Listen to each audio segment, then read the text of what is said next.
নমস্কার বন্ধুরা, welcome to স্বাদ বদল।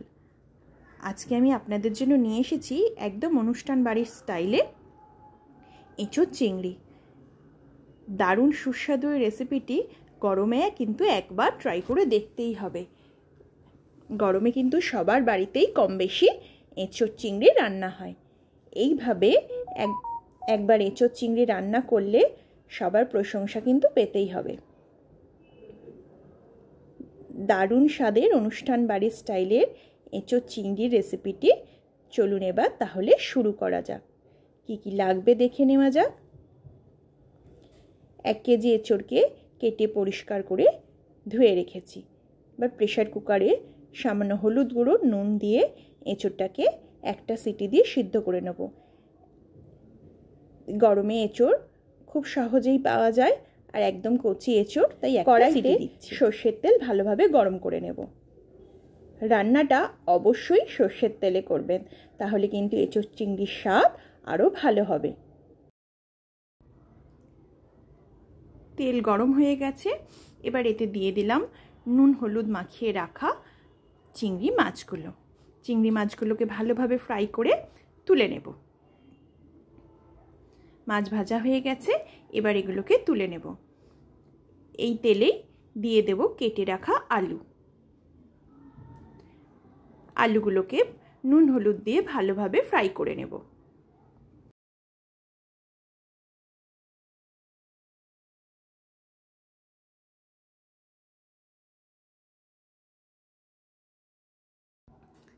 আলুগুলো ভালোভাবে ভাজা হয়ে গেছে, এবার এগুলোকে তুলে নিচ্ছি।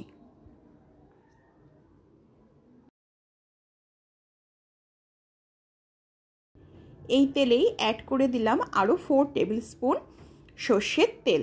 তেলটাকে ভালোভাবে গরম হতে দেব। এবার বাকি রান্নাটা করব।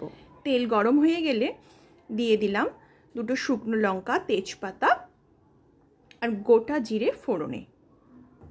সুন্দর রং আসার জন্য তেলে দিয়ে দেব 1/2 টিস্পুন চিনি, এতে রংটা খুব সুন্দর আসে। ফোড়ন থেকে সুন্দর গন্ধ বেরোলে দিয়ে দেব কেটে রাখা পেঁয়াজ কুচি।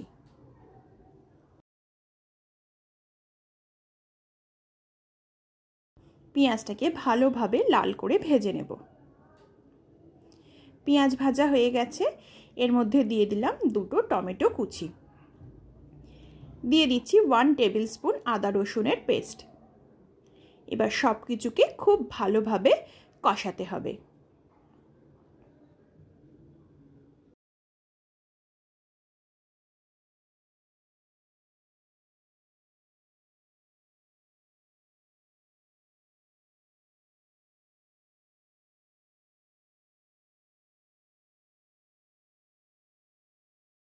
দিয়ে দেব কয়েকটা কাঁচা লঙ্কা।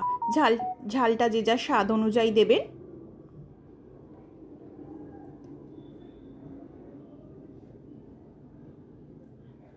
মশলা যত কষাবেন রান্নার স্বাদ কিন্তু তত ভালো হবে, তাই মশলাটাকে খুব ভালোভাবে কষিয়ে নিতে হবে।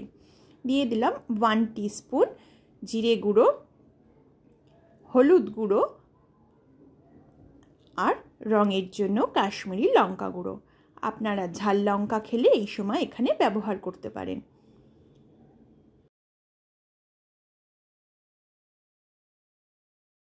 মশলাটাকে ভালোভাবে এবার কষিয়ে নেব।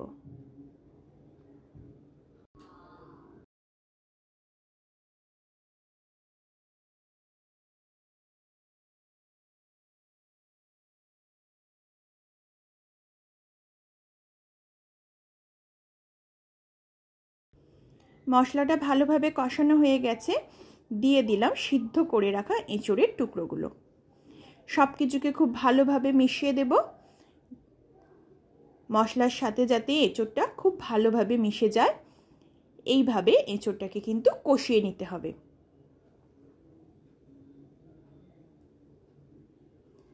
এই সময় এর মধ্যে অ্যাড করে দেব ভেজে রাখা আলুগুলো। সব কিছুকে খুব ভালোভাবে কষাবো।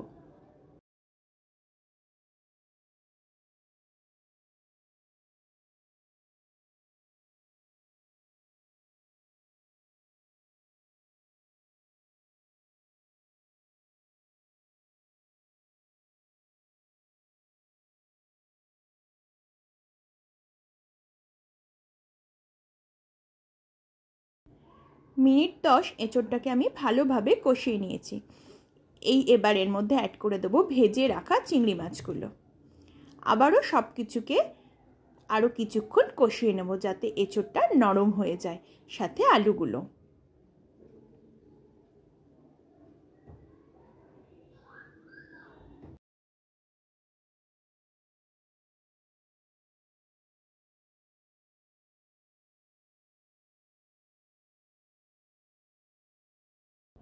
এঁচোড় কষানো হয়ে গেছে।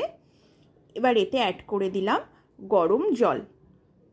আমি এখানে 2 কাপ মতো গরম জল ব্যবহার করলাম। এবার সব কিছুকে খুব ভালোভাবে মিশিয়ে দেব। গ্যাসের ফ্লেমটাকে লোতে রেখে এটাকে ঢাকনা দিয়ে রান্না হতে দেব আরও 10 মিনিট। 10 মিনিট পর ফিরে আসছি। 10 মিনিট হয়ে গেছে। দেখি আলুটা সিদ্ধ হয়েছে কিনা। দেখুন কি দারুণ রং হয়েছে, একদম মাটন না। এঁচোড় চিংড়ি আমার অলমোস্ট রেডি। নামানোর আগে ওপর থেকে ছড়িয়ে দেব গরম মশলা গুঁড়ো।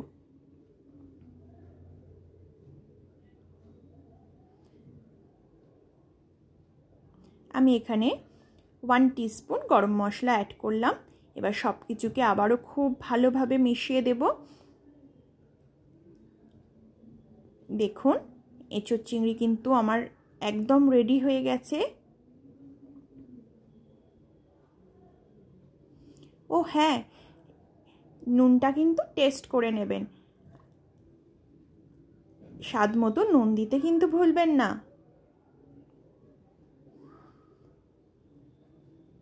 এঁচোড় চিংড়ি রেডি। এবার এটাকে ঢাকনা দিয়ে আরও একটু দমে রাখবো। চলুন, এঁচোড় চিংড়ি রেডি। এবার এটাকে সার্ভ করি।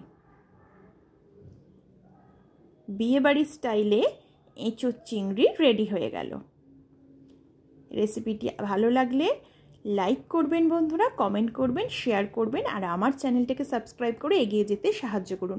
নিত্য নতুন রান্নার রেসিপির ভিডিও পেতে নোটিফিকেশান বেলটাকে কিন্তু প্রেস করতে ভুলবেন না, যাতে আমার চ্যানেলের সমস্ত ভিডিও সবার আগে আপনাদের কাছে পৌঁছে যায়।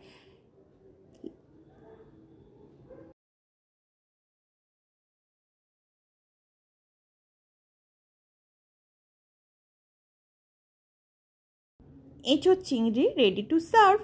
Thanks for watching.